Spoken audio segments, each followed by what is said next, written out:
জুলাই সনদ হত্যার বিচারের পর যে কোনো সময় জাতীয় নির্বাচনের জন্য প্রস্তুত এনসিপি, জানালেন নাহিদ। ইসি ঠিকমতো কাজ করলে জুনের মধ্যে ভোট সম্ভব, বললেন বিএনপি নেতা রিজভী। নির্বাচনের জন্য নাগরিক পার্টি তার মানসিকতা এবং প্রস্তুতি রয়েছে। আইন শৃঙ্খলার যে পরিস্থিতি আছে সেটাকে অবশ্যই উন্নত করতে হবে। দৃশ্যমান বিচার কার্যক্রম দেখতে চাই। নির্বাচন কমিশন যদি সঠিকভাবে কাজ করে তাহলে ডিসেম্বর কারণ আপনার জুনের মধ্যে নির্বাচন করা সম্ভব। নরসাউথ বিশ্ববিদ্যালয়ের ঘটনায় উদ্দেশ্যমূলকভাবে ছাত্র দলকে জড়ানোর অভিযোগ সভাপতির। পুরো সংগঠন নয়, হামলায় ইন্ধন ছিল এক নেতার, বলেন সার্জিস।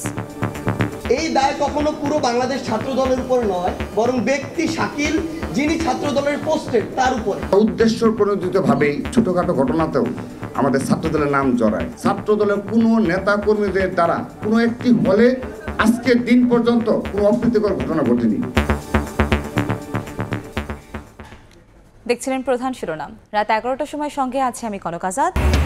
প্লট জালিয়াতি মামলায় শেখ হাসিনা পরিবারের বিরুদ্ধে দুদকের অভিযোগপত্র আগামী সপ্তাহে। খোঁজ মিলল আরও অবৈধ সম্পত্তির বিচারে দেরি না করার পরামর্শ বিশেষজ্ঞের। বাদ রেজিস্টার তাদের নাকি একযোগে ট্রান্সফার করা হয়েছে। একজনে 10,000 টাকা চাইছে, একজনে 5,000 টাকা চাইছে। জন্মসনদ যেন সোনার হরিণ, দুয়ারে দুয়ারে ঘুরেও মিলছে না সেবা। কাউন্সিলর অফিস থেকে নগর ভবন সবখানেই চরম ভোগান্তি। সক্রিয় দালাল চক্র, উদাসীন প্রশাসন। এবং শপিং মল মার্কেটে বাড়ছে ভিড়। ঝামেলা এড়াতে আগে ভাগে ব্যস্ততা ঈদ কেনাকাটার। এবার দেশীয় পাকিস্তানি পণ্যে নজর ক্রেতাদের, বাড়তি দামের অভিযোগ।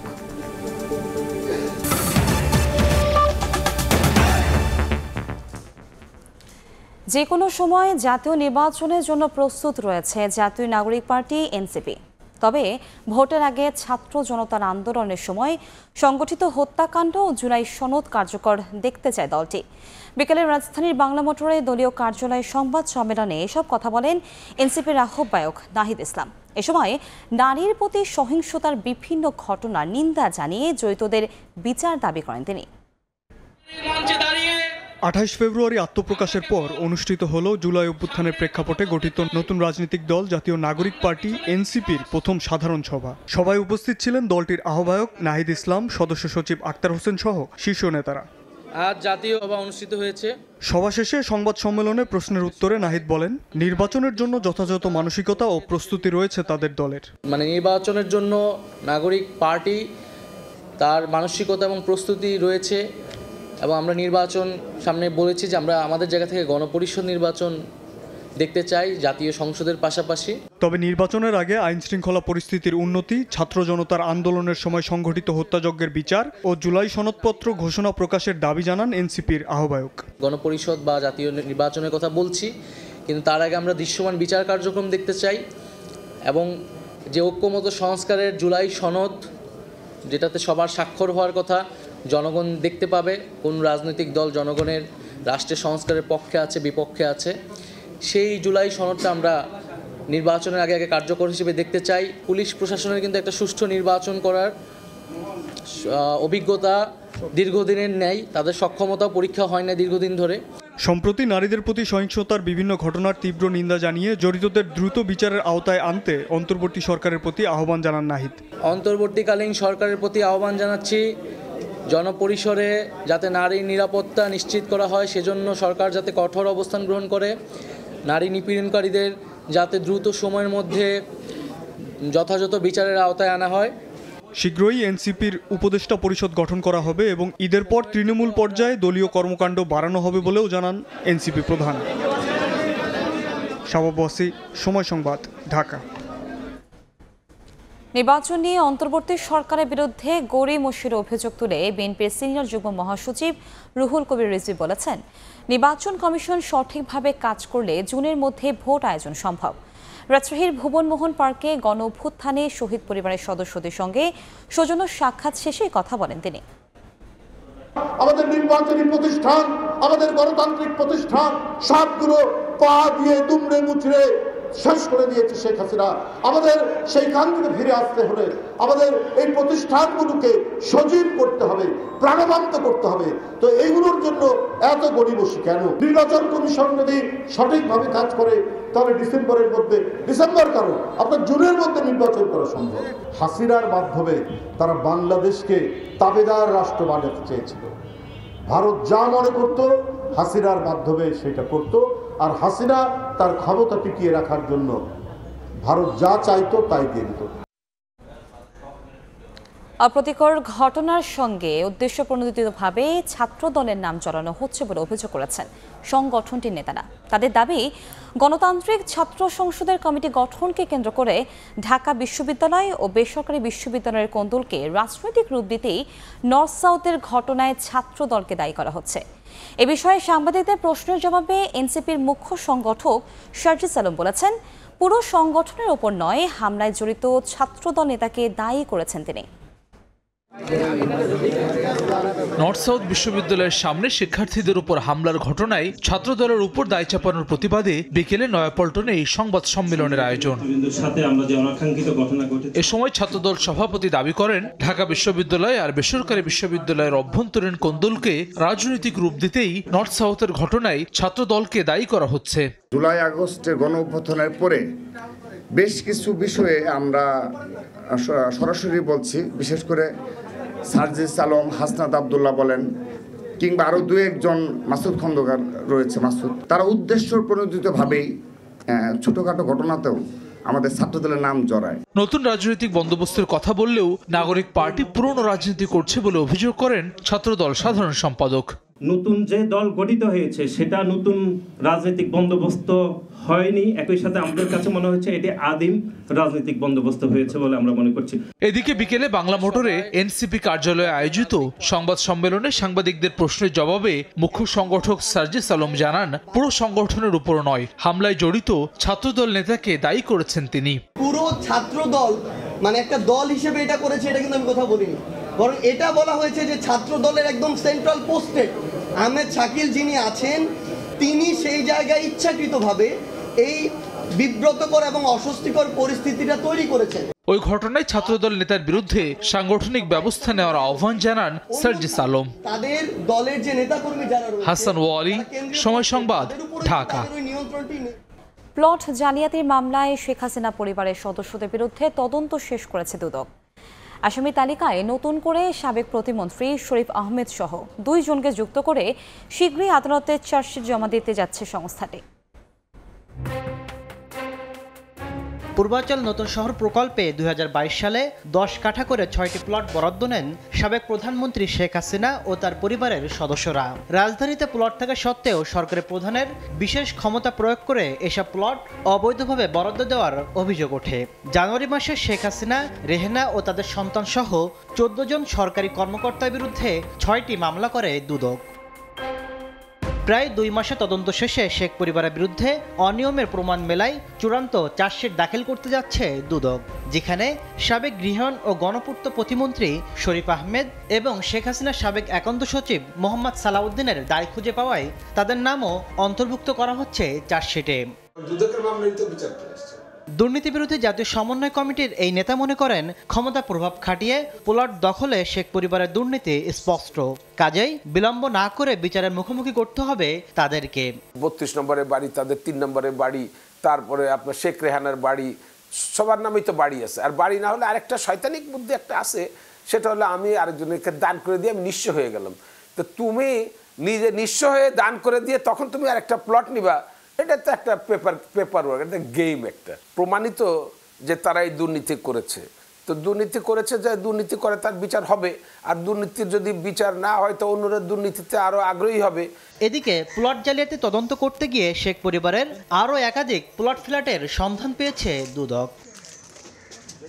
তাসলিম তৌহিদ, সময় সংবাদ, ঢাকা। জন্ম সনদ, এই নাগরিক অধিকার যেন সোনার হরিণ, অথচ দুয়ারে দুয়ারে ঘুরেও মিলছে না তা। কাউন্সিলর অফিস থেকে নগর ভবন সবখানে যেন ভোগান্তি নিত্যসঙ্গী, সব জেনেও যেন নির্বিকার প্রশাসন। জন্ম নিবন্ধন, এটার কোনো মা বাবা আছে বলে আমার মনে হয় না, কিন্তু পাওয়া যায়, পয়সা দিলে ঠিকই চলে আসে। অন্তহীন এই ভোগান্তিই যেন নিয়তি, জানেন সরকার প্রধানও। তাহলে সমাধান কি? সন্তান জন্মের পর কিংবা শিক্ষা প্রতিষ্ঠানে ভর্তি করতে প্রয়োজন জন্ম সনদ, তাই ছুটে চলা স্থানীয় কাউন্সিলর কার্যালয়। 5 আগস্টের পর কাউন্সিলর না থাকায় পাল্টেছে নিয়ম। আমারটা আজকে প্রায় 1 সপ্তাহ ধরে আমার ঘুরাইতেছে, বলতেছে যে ট্রান্সফার পুষ্টি সহকারে ট্রান্সফার করে ফেলেছে জানিয়ে ক্ষোভ ঝরেছে ভুক্তভোগীর কণ্ঠে। ওই বাদ সহকারে যদি মারা যায় তার সেইটা কি চলবে না? অভিযোগ রয়েছে এই কার্যালয়ে কর্মরত এক ব্যক্তির কাছে টাকা দেওয়ার পরও মেলেনি জন্ম সনদ।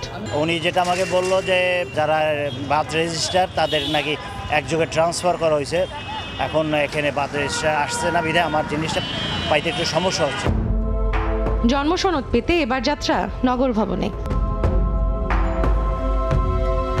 রেজিস্ট্রার জানালেন 3 দিনেই সেখানে মেলে জন্ম সনদ, অথচ সেবা প্রত্যাশীরা বলছেন দুয়ারে দুয়ারে ধর্ণা দিয়েও মিলছে না জন্ম সনদ। আমরা 3 থেকে 4 কার্যদিবসের বেশি সময় একদমই নেই। কাগজ জমা দিয়েছি 1 সপ্তাহ হচ্ছে, একজনে 10,000 টাকা চাইছে এক উকিলে, এখানে আসছে একজনে 5,000 টাকা চাইছে, 2,000 কেউ 1,000, মানে একজনে এক রকমের কথা বলে। এই ভোগান্তি শেষ কোথায় এমন প্রশ্নের উত্তর জানতে কয়েক দফা সময় চাইলেও জনসংযোগ কর্মকর্তার মাধ্যমে ব্যস্ততার অজুহাত দেখালেন ঢাকা দক্ষিণ সিটির নির্বাহী কর্মকর্তা। এদিকে আঞ্চলিক কর্মকর্তাও এসবের দায় নিতে নারাজ।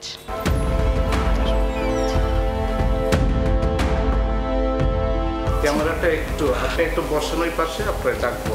আমি আপনাকে ইন্টারভিউ দিব না, দিতে পারবো না। টাকা নিচ্ছে কারণ কোনো অভিযোগ আমাদের কেউ করে নাই।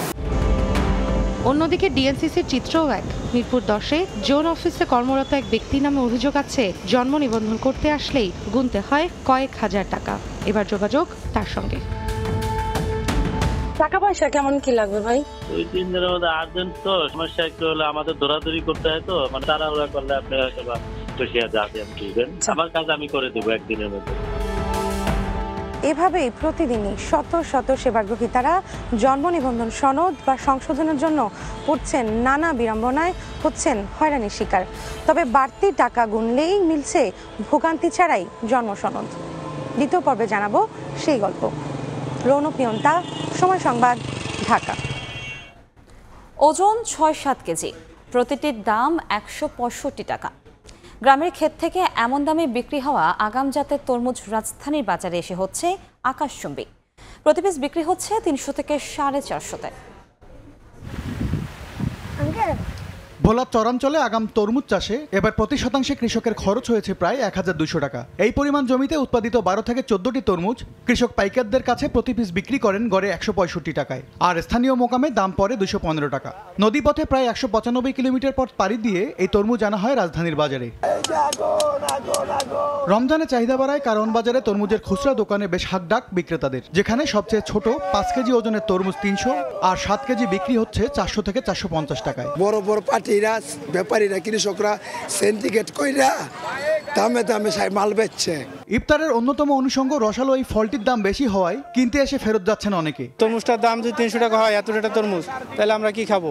এক বেলা একটা সংসারে 300 টাকা যদি চলে যায়, তাহলে আমরা কিভাবে চলবো সংসার নিয়ে? এদিকে শীত মৌসুম শেষ হওয়ায় স্বস্তি উড়ে গেছে সবজির বাজারেও। গ্রীষ্মকালীন সবজি ঢেঁড়স, করলা, পটল বিক্রি হচ্ছে 100 টাকার ওপরে। আর রমজানের প্রথম দিনের তুলনায় 3 গুণ বেড়ে বেগুন বিক্রি হচ্ছে 120 থেকে 140 টাকায়। পেঁপে গত সপ্তাহে ছিল 30 টাকা, সেটা এখন বলতেছে 50 টাকা।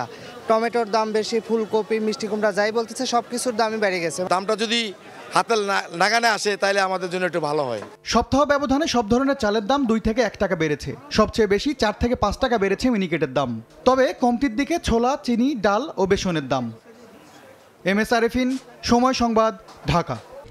অভিন্ন 54 নদীর সীমান্ত পথে নানা সমস্যার বিষয়ে ভারতকে আনুষ্ঠানিকভাবে জানিয়েছে বাংলাদেশ। সীমান্তে নিরাপত্তা বিঘ্নিত হয় এমন কোনো উদ্যোগে ঢাকার সায় নেই বলেও জানানো হয়েছে। শুক্রবার কলকাতায় অনুষ্ঠিত যৌথ নদী কমিশনের টেকনিক্যাল কমিটির বৈঠকে সব বিষয়ে আলোচনা হয়। বাংলাদেশের ভেতরে ভারতের সীমান্ত ঘেঁষা বেশ কয়েকটি নদী, বিল ও জলাশয়ে দ্রুত ড্রেজিং প্রয়োজন, এ বিষয়ে সহযোগিতার প্রতিশ্রুতি দিয়েছে ভারত। অন্যদিকে ভারতীয় কয়েকটি নদীর ক্ষেত্রেও ড্রেজিং প্রয়োজন বলে জানান তারা।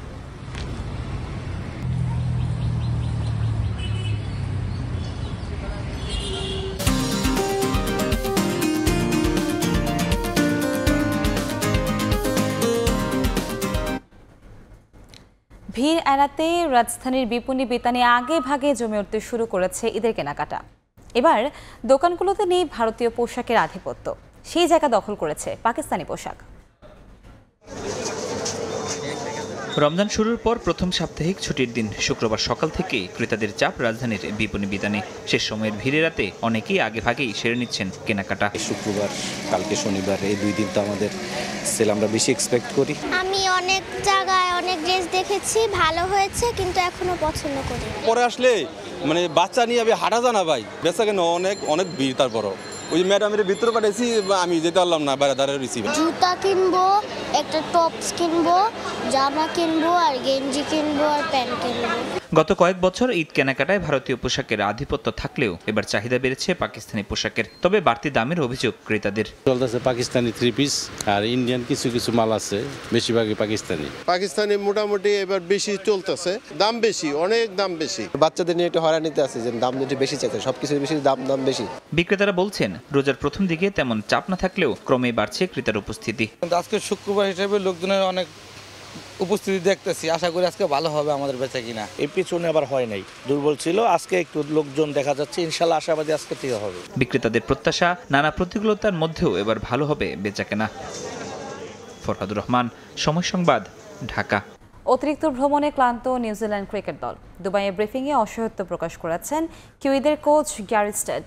চ্যাম্পিয়ন্স ট্রফির ফাইনালে বরুণ চক্রবর্তী স্পিন সামলাতেও বিশেষ পরিকল্পনা সাজাচ্ছে ব্ল্যাক ক্যাপস।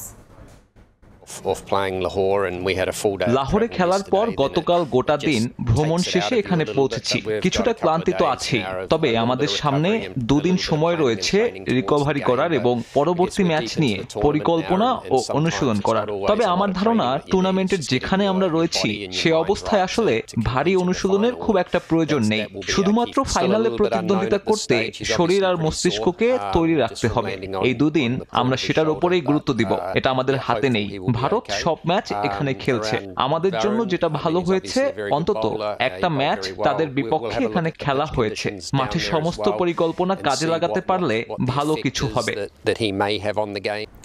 এতক্ষণ দেখছিলেন দেশ বিদেশের খবর।